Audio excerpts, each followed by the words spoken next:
Solo ride to Bangalore part 2. ഇന്നത്തെ എൻ്റെ ഒറ്റ ലക്ഷ്യം മാത്രമേ ഉള്ളൂ, സർവീസ് ചെയ്യാൻ കൊടുത്ത ബൈക്ക് പോയി സർവീസ് സെൻ്ററിൽ നിന്ന് എടുക്കുക. അതാണ് ഇന്നത്തെ എൻ്റെ മെയിൻ ലക്ഷ്യം. അങ്ങനെ രാവിലെ തന്നെ ഒരുങ്ങിക്കെട്ടി ഞാൻ ഊബറും ബുക്ക് ചെയ്ത് സർവീസ് സെൻ്ററിലേക്ക് യാത്രയായി. ബാംഗ്ലൂരിന് പ്രത്യേകിച്ച് മാറ്റങ്ങളൊന്നുമില്ല, നല്ല മുടിഞ്ഞ ട്രാഫിക് തന്നെയാണ്. സർവീസ് കോസ്റ്റ് എത്രയാവും? എൻ്റെ ഫ്രണ്ട്സൊക്കെ ഡൊമിനാർ 400 ഫോർത്ത് സർവീസിന് അവർ പറയുന്നത് 8,000 റുപ്പീസ് വരെ മാക്സിമം, 10,000 റുപ്പീസ് ഒക്കെ ആകാമെന്നാണ്. സോ അതും വിശ്വസിച്ചാണ് ഞാൻ പോകുന്നത്. ഞാൻ വിശ്വസിക്കുന്നത് ബിലോ 10,000. സോ നമുക്ക് കണ്ടറിയാം. ഏതായാലും ഞാൻ സർവീസ് സെൻ്ററിലേക്ക് എത്തി. എൻ്റെ ബൈക്ക് വന്നു. സോ ബില്ലും കാര്യങ്ങളൊക്കെ വന്നു. എൻ്റെ പൊന്നു മോനെ, ഞാൻ ഞെട്ടി ഗൈസ്, ഞാൻ ഞെട്ടി. സോ ക്ലോസ് ടു 5,500 റുപ്പീസാണ് എൻ്റെ ഈ ഫോർത്ത് സർവീസിന് ഞാൻ സ്പെൻഡ് ചെയ്തത്.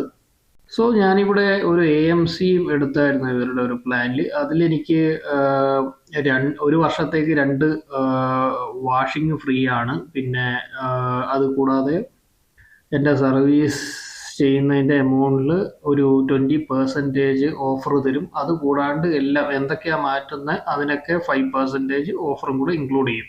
My bike total service bill is close to 7,000. എന്നിട്ട് അത് കഴിഞ്ഞിട്ട് അവർ ഈ ഓഫറൊക്കെ എനിക്ക് തന്നിട്ട്, പിന്നെ അത് കൂടാതെ ഒരു 1,000 റുപ്പീസും കൂടെ, 800 റുപ്പീസും കൂടെ അവർ കുറച്ചു. എന്നിട്ടാണ് എനിക്കിത് 5,200 സംതിങ് എനിക്കിത് എൻ്റെ ബൈക്കിൻ്റെ സർവീസ് കോസ്റ്റ് ആയത്. സത്യം പറഞ്ഞാൽ ഞാൻ പ്രതീക്ഷിച്ചത്ര ഒന്നും എമൗണ്ട് വന്നിട്ടില്ല ഇതിൻ്റെ കോസ്റ്റ്. ഞാൻ പ്രതീക്ഷിച്ചൊരു 8K to 10K ആയിരുന്നു. എനിക്കിത് വന്നത് 5,200 സംതിങ് ആണ്. So happy for that. എൻ്റെ ഫ്രണ്ട്സ് പറഞ്ഞത് 8,000 വരെ വരാം, അതിൻ്റെ ചെയിൻ സ്പോക്കറ്റൊക്കെ മാറ്റേണ്ടി വരും, അങ്ങനെയാണ്. സോ ഞാൻ നാട്ടിലൊരു വർക്ക്ഷോപ്പ് ചോദിച്ചപ്പോഴും അവർ പറഞ്ഞു ഇതിൻ്റെ സ്പോക്കറ്റിന് ചെറിയൊരു അലൈൻമെൻറ്റ് പ്രോബ്ലം ഉണ്ട്. പക്ഷേ ഞാനത് ഇവിടെ കൊണ്ട് ചോദിച്ചപ്പോൾ അവർ പറഞ്ഞു ഓക്കെ, അത് പ്രശ്നമില്ലാതെ നമുക്ക് അഡ്ജസ്റ്റ് ചെയ്യാം. സോ അതൊക്കെ അഡ്ജസ്റ്റ് ചെയ്ത് അതൊക്കെ ക്ലിയർ ചെയ്തായിരുന്നു. പിന്നെ ബൈക്കിനൊരു വൈബ്രേഷനും ഉണ്ടായിരുന്നു, ചെറിയൊരു ഓവർ വൈബ്രേഷൻ, അതും ക്ലിയർ ചെയ്തു.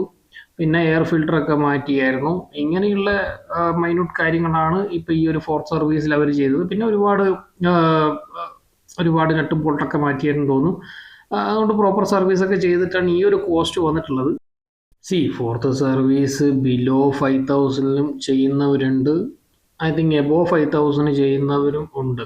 എനിക്ക് ഒരു 5,200 റുപ്പീസിന് ഇവർ ചെയ്ത് തന്നു.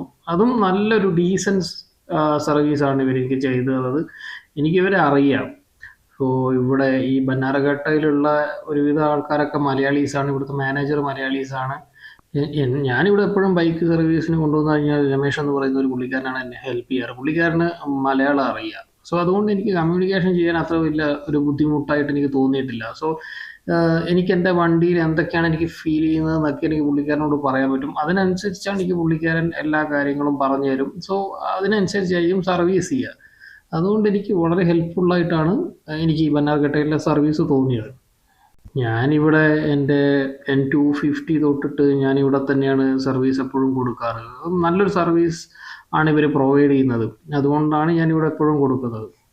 പിന്നെ ഒരു ഓവർ പ്രൈസ്ഡ് ആയിട്ട് ഇവരെപ്പോഴും അങ്ങനെ മേടിച്ചിട്ടില്ല എന്നോട്. അതുകൂടാണ്ട് ഞാൻ പല ബജാജ് ഷോറൂമിൽ, പല ബജാജ് സർവീസ് സെൻ്ററിൽ പോയി കഴിഞ്ഞാലും ഓവർ പ്രൈസ്ഡ് ആണ്. അവർ വല്ലാണ്ട് ഒരുപാട് സാധനങ്ങളൊക്കെ മാറ്റിയിട്ട് അങ്ങ് പറയും 8,000 9,000 എന്നൊക്കെ പറയും, അല്ലെങ്കിൽ 6,000 എന്നൊക്കെ പറയും.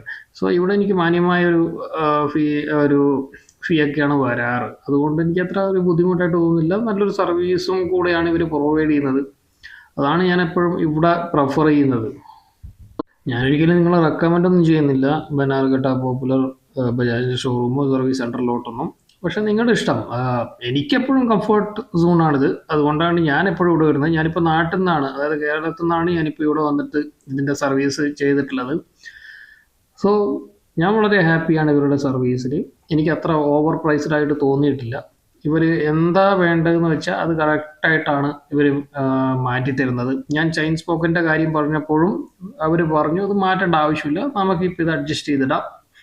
അടുത്ത 5th സർവീസിൽ ആവശ്യമാണെങ്കിൽ നമുക്കത് മാറ്റാം, അല്ലാണ്ട് അനാവശ്യമായിട്ടത് മാറ്റണ്ട, ഇപ്പം അത് ഓടിക്കോളും, ഒരു കുഴപ്പമില്ല.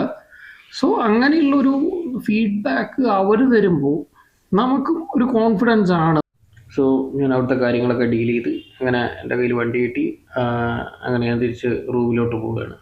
ഇനിയുള്ള കുറച്ച് വീഡിയോ നമുക്ക് ബാംഗ്ലൂർ എക്സ്പ്ലോർ ചെയ്യാം. പിന്നെ അങ്ങനെ എക്സ്പ്ലോർ ചെയ്യാൻ മാത്രമൊന്നും ബാംഗ്ലൂരൊന്നും ഇല്ല, എന്നാലും നമുക്കൊന്ന് നോക്കാം. ഈ വീഡിയോ ഇഷ്ടപ്പെട്ടിട്ടുണ്ടെങ്കിൽ ലൈക്ക് ചെയ്യൂ, കമൻറ്റ് ചെയ്യൂ, സബ്സ്ക്രൈബ് ചെയ്യൂ my channel. Till then bye bye.